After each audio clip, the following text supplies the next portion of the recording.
don't know a nicer way to say this, but I'm 20 minutes into Shannon Sharpe's interview with Amanda Seales. Shannon Sharpe is not the person to have certain conversations with Amanda Seales. Because to sit there out your mouth and say, little kids, I wouldn't call them racist. They're just mean. So when does someone become racist? Is it age 11, age 12, age 13 they're called mean, and then age 14 you can call them racist? Like, please, BFFR. What is going on, cousins, and welcome on another episode today. And if you're joining this channel for the very first time, you are in the right place. Thank you so much for clicking on this video.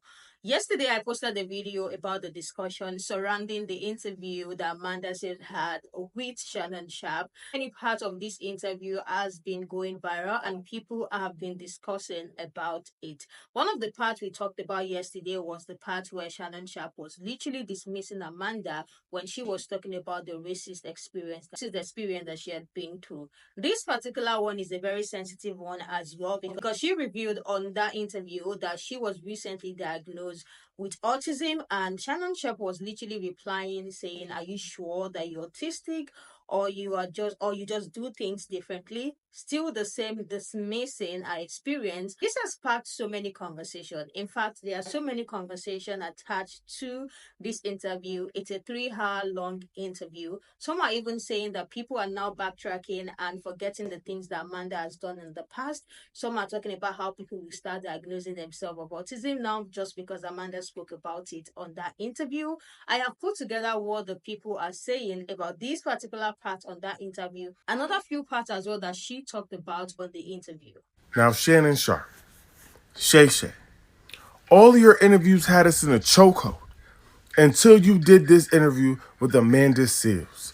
And your ass wrote a check that you could not cash. I'm talking this interview was so tone deaf that this man tried to convince her that she may not be on the spectrum because there are people who think differently. Be so goddamn for real.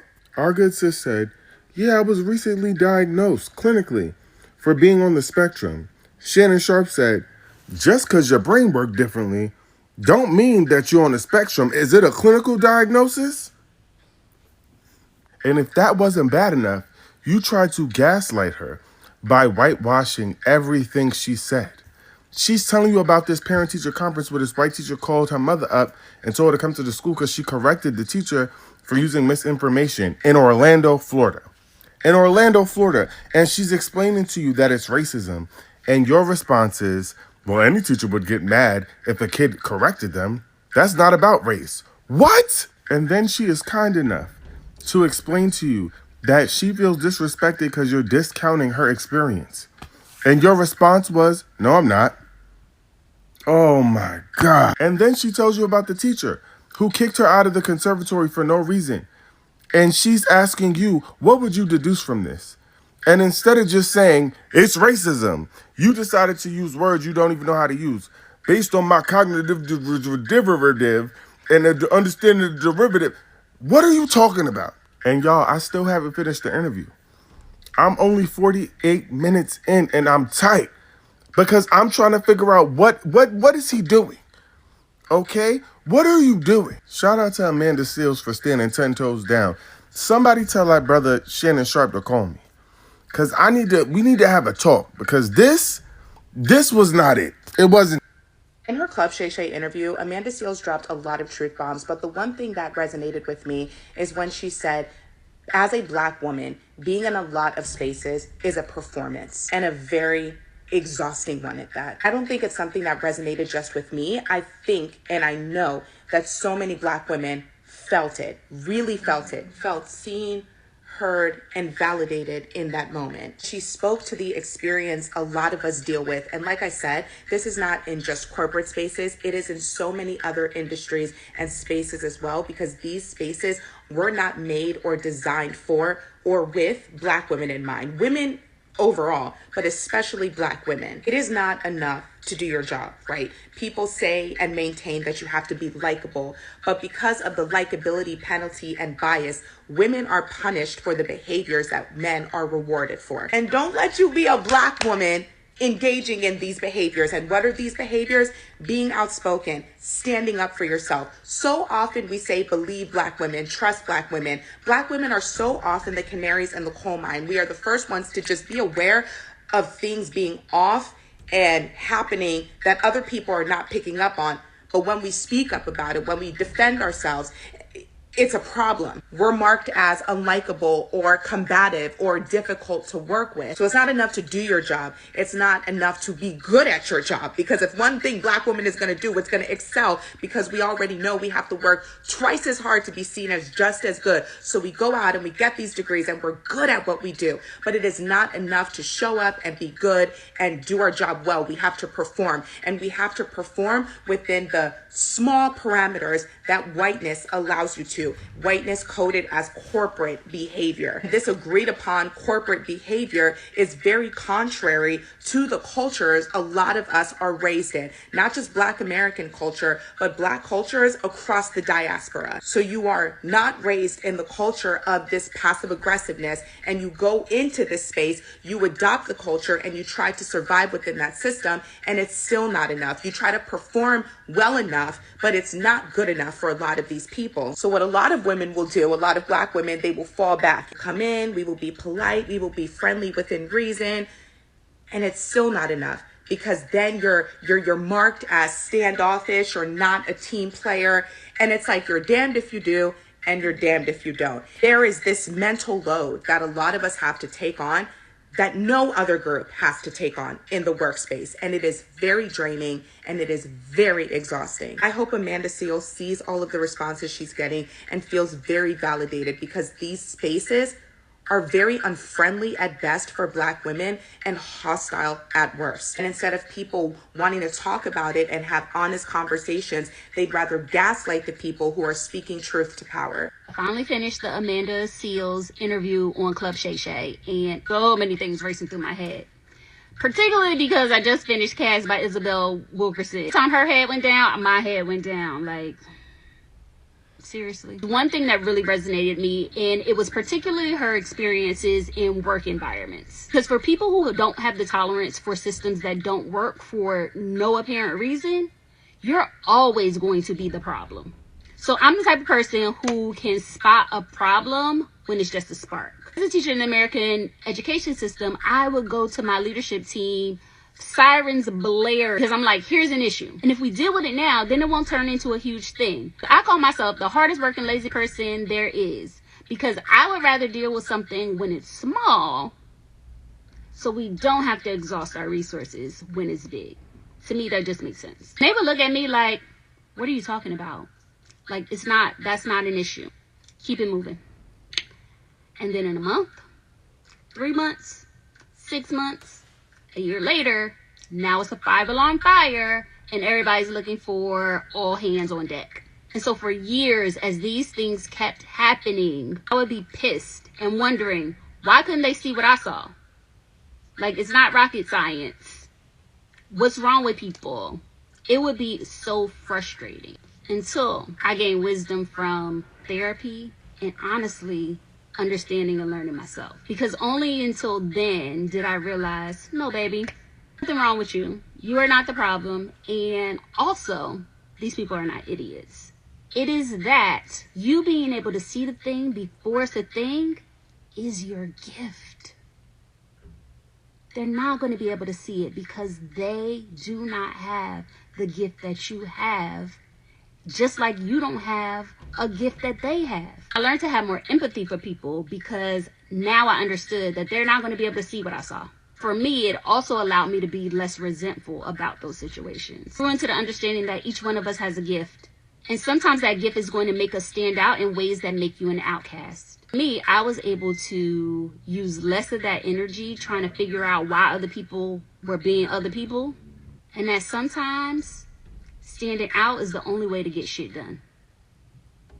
So stand up and stand out, because even though it might not seem like it in those moments, there are people that get you. The ones that get you will always get you. First of all, Amanda Seales is an effing liar. And I cannot believe y'all sitting up there eating up everything that liar is spewing out of her mouth. Y'all gonna turn y'all back on Issa Rae for Amanda Seales? Are you kidding me? The same woman who falsely accused a man of being a predator just because he didn't want to talk to her. In 2019, Amanda Seales got up on a public platform and accused Myron Rowe of being predatory and problematic. Then she went and followed up and said, well, she actually didn't have any proof of such accusations. Then she get on Club Shay Shay and say that she's been formally diagnosed with something as serious as autism. Then when she was questioned later on, she said, oh, she wasn't formally diagnosed, she was self-diagnosed, which a lot of people do self-diagnose themselves. But in the great year of 2024, a black woman who has seen an actual psychiatrist not once but twice, I can tell you, it does not cost $10,000. As a matter of fact, it costs $200,000. You mean to tell me somebody like Amanda Seales with way more resources and connections than I have didn't know that? And that's without insurance, completely out of pocket. That lady is a effing liar, and she is detrimental and problematic and a cancer to the black community, and I don't like her whatsoever. Mira, so I'm about 40 minutes into watching this Club Shay Shay interview, and I want to give my take as someone who has met Amanda. Not only met Amanda, but I worked with her many, many moons ago. I can't speak for anyone else's experiences with Amanda, but I can speak for my own. Amanda is passionate. About 13 years ago, I was a young, aspiring actress, never had done anything before, and I got selected for MTV Made. Amanda was my first maid coach. And I say first because she didn't continue on with the show, and I'll tell you why. MTV was trying to be messy. And so at one point while Amanda's coaching me, she's on her phone, and MTV would try to pressure me into being like, don't you have a problem with her being on the phone? It's one thing to try and be messy when, like, you're playing a character, but as far as I knew with reality TV, since it was very new at the time, people would see this and think that that's me. So I personally didn't have a problem with it. MTV just kept being like, no, but she's on her phone. She's on her phone. And so I didn't like that. So I messaged Amanda. And I told her, hey, they're trying to get me to trash talk you. I'm not a fan of that. I don't like moving like that. And Amanda, she called me Reets at the time. Amanda goes, you know what, Reets? I really don't like that energy. I don't like what they're trying to do. I don't like this whole backbiting thing. And so respectfully, I'm going to leave the show. MTV got pissed with me, called me up, well, you're not even supposed to contact her, but we don't have a maid coach for you. Mind you, they had also told me when the cameraman turned off the camera, oh, you think this is going to help your career? Nobody takes you out seriously. She left me a beautiful message as to why she just didn't want to continue. And she was like, I really believe in your talent. You know, you don't even need something like this, but you know, I don't want to mix that energy. And I respected her for walking away. And my time with Amanda, although short-lived, I saw her perform in a school. I saw her sing, incredible singer. I got to actually spend some time with Amanda. Now, that MTV episode ended with them being like, Margarita still works at Applebee's. Kind of like she fucking failed. And to be honest with you, it led me into being into such a depression, being like a young, aspiring actress, and then that just kind of solidifying that what I thought was an open door wasn't. It led to a really bad depression that I ended up not even wanting to pursue acting. Plus, I was in a relationship that went sideways, and it just, I got depressed, kind of deleted my Instagrams, and fell off the face of the earth. Amanda clearly went on to do great things. And I've kind of watched from the shadows, and I've like sent her messages wishing her the best. I also didn't want to give an impression. I was like, oh, now that you're famous, hey, remember me. I never wanted to give that, so I've kind of just supported her in the background. And I will say, from somebody who has experienced Amanda, that whether right or wrong, whether I've agreed with everything she said or didn't, I will say that she is who she says she is, and whether right or wrong, she's always real. And it takes a real grown adult to be able to be self-reflective and to be like, you know what, I did have these traits. And it's a lot of what we saw in the interview. So Amanda, if you do ever see this, I hope that the overwhelming love that you've gotten since you've dropped this interview helps bring healing if there is any area of your life that still needs that. That there are people rooting for you. I'm one of them. That really do want the best outcome for you. And I think that your growth has been very inspirational. It may not mean much, but I've watched your journey over these last 13 years that we haven't been in contact. I wish I would have stayed in contact, but that breakdown led to a huge breakthrough for me, so I don't regret it. And as someone who's worked with Amanda Seales when she was Amanda Diva, I had a great experience with you. I just finished watching the Amanda Seales Shannon Sharpe interview, the whole 3 hours. Yeah, I know, crazy. And I have some thoughts to share as a Black woman who has ADHD and as a result is also on the autism spectrum. I've never disliked Amanda Seales. I've read a lot of scenarios that she's been in that have honestly felt very similar to some things that I've faced. Like having to over-explain yourself, always having to be on the defensive because you're around people who are committed to misunderstanding you. That is unfortunately just a natural part of being a Black woman with a mental disability. And that leads me to my point, basically. I think that Amanda shouldn't do any more interviews explaining herself. She very eloquently explained everything. People can always look this video up. She needs to just continue on with her life and do whatever the fuck she wants. It's time to stop living and caring about what people think. Because that is really what her problem is. She still cares too much about how she's perceived by people, and that's what's holding her back. I think that she has built a nice fan base, and the more that she just leans into being herself authentically, not giving a fuck what people are saying about her, she will eventually begin to draw in more and more supporters who are aligned with her opinions, her way of thinking, and just like her personality. I don't think she's a bad person. I just think that she is misrepresented a lot and she expects too much out of people. And these are also similar problems that I've had in like old friend groups and like schools and situations and stuff. But she expects too much out of people that they're not willing to reciprocate for her. So the solution is to just stop. It's really not easy navigating the world when you're a passionate person surrounded by passive people, because automatically everything that you do and say is going to be perceived as an attack. When people aren't used to thinking as intentionally as you do, when people aren't used to thinking as deeply about life as you do, the first response is going to be, it's not that deep, you're doing too much, you're too intense. So leave and let's find new people who don't find you as intense.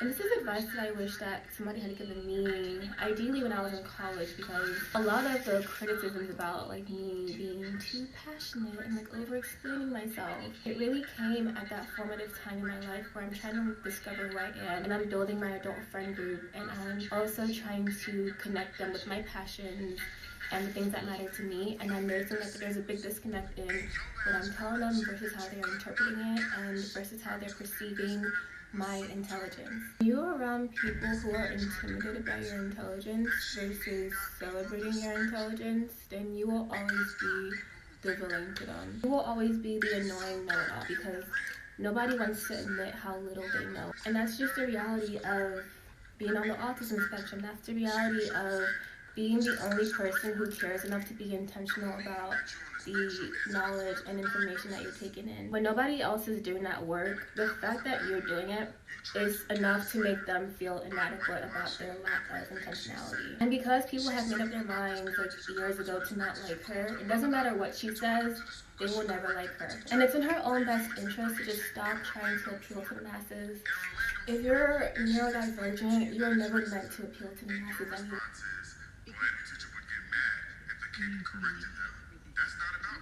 So this Amanda Seales interview has hit home for me quite a bit because I actually always felt that I grew up just so misunderstood because a lot of times I didn't think like everybody else. I didn't want to do the same things as everybody else. Like I was like completely different. And sometimes like, you know, being an adolescent, right? Talking about a childhood to teenager, you know, and you think differently from everybody else. It's always seemed as like you think you're all that, or you know what I'm saying, you're stuck up, or you know, I've literally always been told like, oh, I do too much, or you just do too much, or just always in some instances just like super misunderstood. She even like kind of had this you know example of like her actually having the answer to something. Like, I don't think I know everything, I just actually know the answer to what the fuck we're talking about. Like that, like blows my mind how people can take things like that and kind of like blow it up and make it just so different and like have this preconceived notion of who you are just by like these very small, and notations of, you know what I'm saying, the things that you do or whatever. But, yeah, like it just really hit home, and I think we have to do like a much better job at just like listening to people and like really, you know, not judging people or having this preconceived notion of who we think people are. We have to do such a better job at that. I don't know. I don't really get on here and talk about shit like this, y'all. But that part of a lot of things in the interview really hit home. But that one specifically like touched my spirit because I'm like, dang, bro, like I feel just like this. Like I literally and like I'm blessed enough now to like have when I got older, like I started to meet people like accepting me for every single part of me. And I have that now, and I'm so blessed to have that now. But yo, like that child, the 10, 11, 12, 13, 14, 15, 16, 17, 18, like that shit was super hard because that's exactly how people used to treat me. Exactly. Like not liking me for literally no reason at all. What do you guys think about what these people have to say about Amanda Seals' interview with Shannon Sharpe? One thing I noticed about the discussion around this interview is that a lot of people felt validated. Like a lot of people felt connected to some of the things and instances that Amanda has explained on that interview. A lot of people feel connected to her experience, and a lot of people are able to speak up as well because how much they relate to what Amanda said on that interview. Let me hear what you guys think about what they all said, and what do you think about Shannon Sharpe constant energy dismissing what Amanda was saying, what her experience was? Because never in my life do I think someone who had not lived your life will be able to talk about your experience than you, because it was literally just dismissing everything Amanda was saying on that interview. There are some people on the other side as well telling people not to forget about the past. So many controversies surrounding Amanda Seals. That name alone, a lot of people believe that she's always the problem because she's so difficult to work with. So they are still using that to remind people that now you people should not forget, or you people should not start speaking well of Amanda now and forget what she did to Isari or something like that. So let me know what you guys think about all of this. I don't know if I'll be able to cover more takes from this interview because, like I said, it's different parts and people are coming in and saying a lot of interesting take. Aside from the interview, there are so many interesting takes surrounding this interview. And I saw another one. I don't know if that is going to go viral. I don't know if people are going to share their thoughts. They're already discussing about how intelligent she is. And someone asked and said, another man on that podcast asked and said, is she married? And they were like, no, she's not married. I know they're about to make a point as to why she's not married because she's intelligent. And I know people are not going to find that funny at all. This person said, Amanda Seals' rebranding is a wild. Please read up on how her and Sean King treated Tamarai's mom. Then we can revisit our rebranding. These are people who are not having it with people literally just speaking up about the experiences she had shared on Shannon Sharpe interview.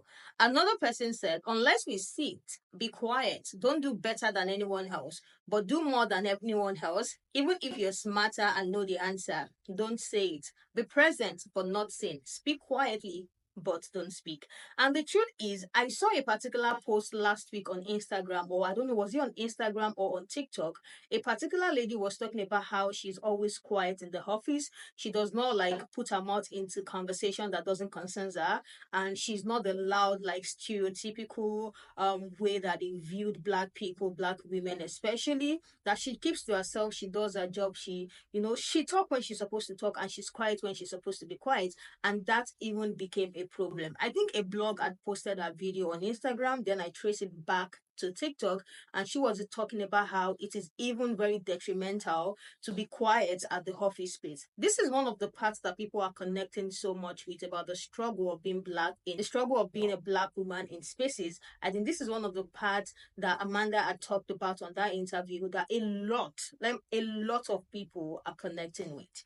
Another person said, thank you for this. I agree our pain comes from trying to appeal to others, and I have the same issue. Doing progressively better now that I see the connection, but it is hard for sure. And this comment was from the comment section of the lady talking about how Amanda should not care about if Amanda should not care about explaining herself to people again. She should just unapologetically live her life and live her truth, and she will attract people who actually see her and who understand her. And then I think this is the same thing that the lady, the woman who is a teacher in that stitches as well, was trying to say, that people are going to see, the ones who connect with you are going to connect with you for life.